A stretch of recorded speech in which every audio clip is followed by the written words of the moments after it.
ये दो वो इक्वेशंस हैं, एक जो एनर्जी से आई है हमारे पास और एक ये मोमेंटम की इक्वेशन को हमने जो अभी पिछली स्लाइड में सॉल्व किया है। अगर आप इन दोनों इक्वेशंस को इक्वेट करें तो हमारे पास होगा Q, यानी कि ये मैं इक्वेशन लिख रही हूँ, Q plus TA minus TB, और इसको इक्वेट कर दें इसके साथ, because both are equal to TY, so we will get MA over MB times TA plus MB over MY TB minus under the root 4MA MB TA TB cos of theta।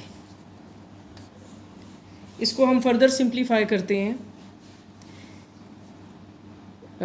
यहाँ MY होना चाहिए जैसा कि यहाँ है। अच्छा, अब आप अगर MY को इक्वेशन के उस तरफ ले जाइए तो this would become Q times MY और MY times Q plus MY times TA minus MY times TB, and here I will have MA TA plus MB TB, and we should have MY here as well, so that must be 2 times, if I change 2 by MY.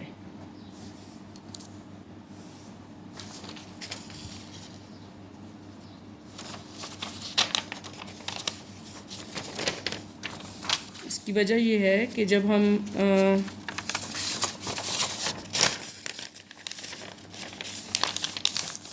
ये equation आई थी हमारे पास, इसमें आप देख सकते हैं हम 2MY को इक्वेशन की उस तरफ ले गए, 2 कैंसिल आउट हो गया और हर एक के नीचे MY आना चाहिए जो यहाँ मुझसे मिस्ड हो गया है, तो इसलिए I am putting MY there. So I will have minus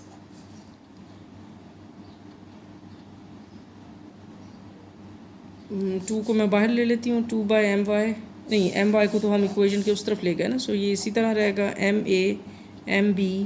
TA TB cosine of theta, तो ये चीज़ यहाँ अंडर रूट के अंदर है। अब असल में हमें मालूम करना है TB in terms of all other parameters. TB in terms of other parameters क्यों? कि हमने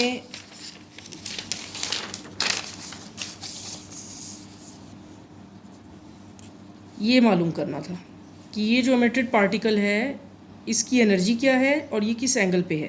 तो इसकी एनर्जी हम मालूम कर रहे हैं इनिशियल पार्टिकल के पैरामीटर्स की टर्म्स में, और हमने इसको एलिमिनेट कर दिया। अब हमारे पास फाइनली जो इक्वेशंस आई हैं वो ये हैं, इसमें से हम TB in terms of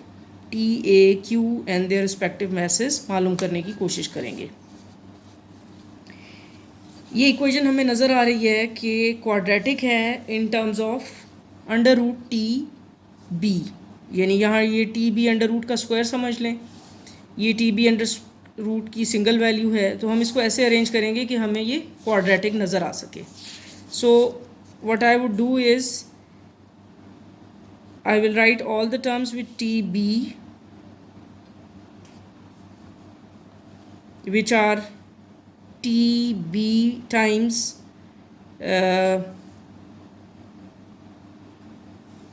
so I just write it MB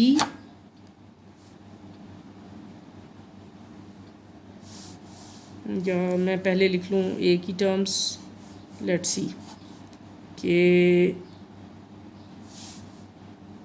इन सारी चीज़ इक्वेशंस को मैं उस तरफ ले जाती हूँ, then it would be easier. या हम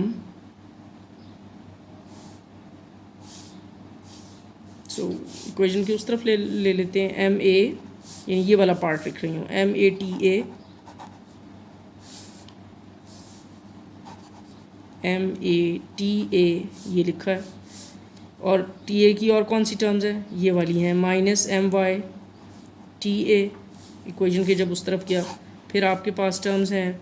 TB वाली, ये इस तरफ पॉजिटिव है MB TB माइनस,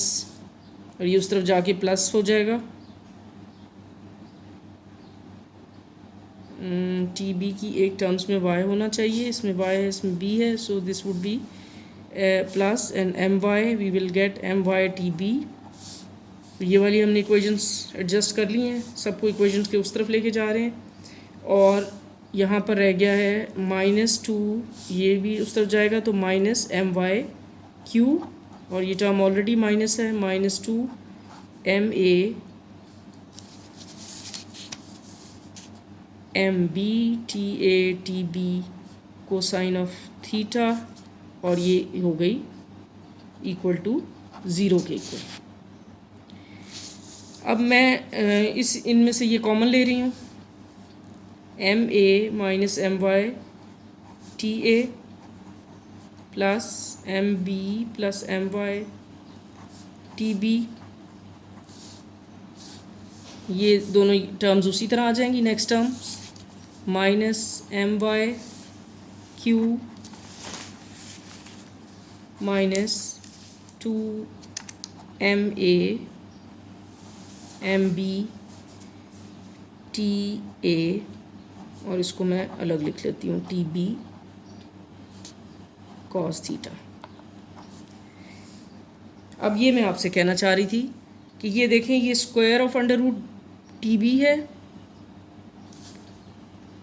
और ये हमारे पास टी बी है अंडर द रूट। तो अगर इक्वेशन को मैं रीअरेंज करूँ इस तरह कि मेरे पास फॉर्मूला बन जाए a x square plus b x plus c equal to 0, यानी कि क्वाड्रेटिक इक्वेशन अप्लाई कर सकूँ। So I would like to write it down like m B plus M Y T b under the root square, इसको ले लीजिए।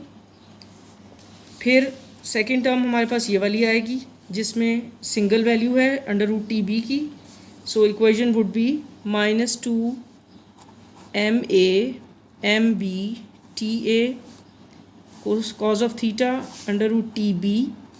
अब जो constant terms हैं जिसमें टी ए नहीं है, वो एक ये टर्म है, सॉरी टी बी नहीं है जिसमें, वो एक ये टर्म है, एक क्यू वाली टर्म है। सो इनको हम अलग लिख लेते हैं, and we will have m a minus m y t a minus m y q equal to 0। अब आपकी परफेक्ट क्वाड्रेटिक इक्वेशन है टी बी अंडर रूट में। सो आपके पास a क्या है, a आपके पास ये वाली टर्म है, b क्या है दिस वन, और c क्या है, ये तमाम टर्म जो बाकी रिमेनिंग इक्वेशन के पैरामीटर्स हैं, ये c है। अब फॉर्मूला आप क्या, अगर ये क्या हुआ a x square plus b x plus c equal to 0, तो सोल्यूशन क्या हुआ इस इक्वेशन का, x इस वक्त हमारे पास क्या है टी बी की अंडर रूट में value, that would be equal to -b। Here we will have minus sign, so I would write it like 2ma mb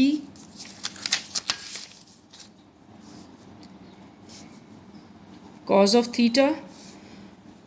ये आपका x है, सो -b हो गया, प्लस माइनस बी स्क्वायर, इसी चीज़ का square ले लीजिए 2ma mb cos square theta, -4 AC लिखना है अब हमने, तो -4 a is this term M B plus M Y, M B plus M Y, so 4 M B plus M Y times c, c is this term, so it become m a minus m y times T A, और इसी square root के अंदर ये वाली term भी आएगी क्योंकि ये तमाम टर्म सी के इक्वल है, माइनस एम वाई क्यू। ये आपकी वो इक्वेशन है जो किताब में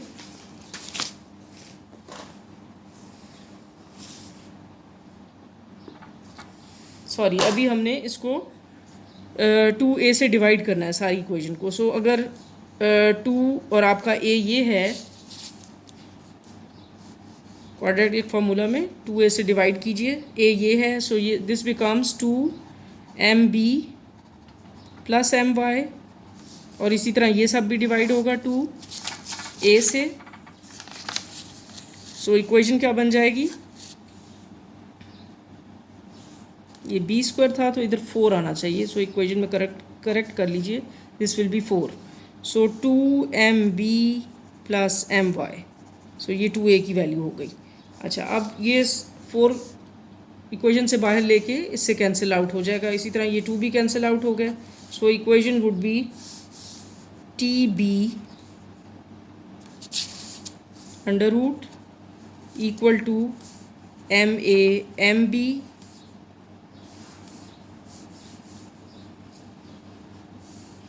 इसमें TA मिसिंग है MA MB वाली टर्म में। यहाँ पर आप देखिए TA है, सो इसमें TA इंक्लूड कर लीजिए, MA MB टाइम्स TA, सो ये आपकी ये टर्म हो गई कॉज ऑफ थीटा, इसको MB प्लस my से डिवाइड कर लीजिए। दूसरी टर्म आपके पास क्या है, इसमें से आपने 4 कॉमन लेके 2 से डिवाइड कर दिया, वो 4 स्क्वायर रूट से बाहर आया तो 2 हो गया, सो ये कैंसिल आउट हो गया। इक्वेशन में आपके पास रह गया MA MB, इसमें भी TA मुझसे मिस हो गया है, सो क्योंकि B में था ये, so I would include it here and here as well, TA cos square theta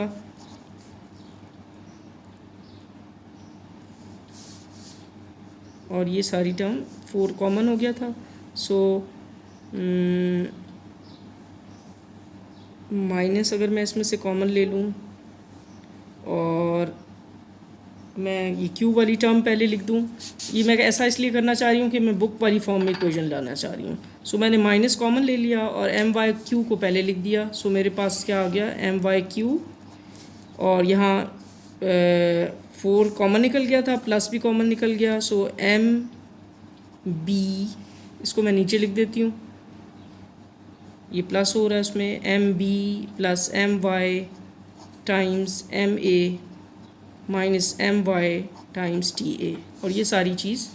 square root के अंदर है। तो ये हमारे पास वो इक्वेशन आ गई है जो किताब में प्लॉट हुई हुई है। तो अब हम इसको डिस्कस करेंगे कि इस इक्वेशन से हमें क्या पता चल रहा है। ठीक है, किताब के अंदर ये आपकी इक्वेशन नंबर 11.5 है, उसमें कुछ ग्राफ्स हैं, हम एक एक करके तमाम ग्राफ्स को समझने की कोशिश करेंगे। एक्चुअली इस इक्वेशन से हमने क्या निकाला है, हमने energy of the emitted particle निकाला है जो कि B है, उसकी काइनेटिक एनर्जी है in terms of the kinetic energy of the incident particle और मैसेज ऑफ द 2 पार्टिकल्स, और जिस एंगल पे वो एमिट हो रहा है दैट इज़ एंगल थीटा। तो इस इक्वेशन के ये पैरामीटर्स हैं। अब अगली स्लाइड्स में हम इस इक्वेशन को ग्राफ्स की मदद से समझने की कोशिश करेंगे।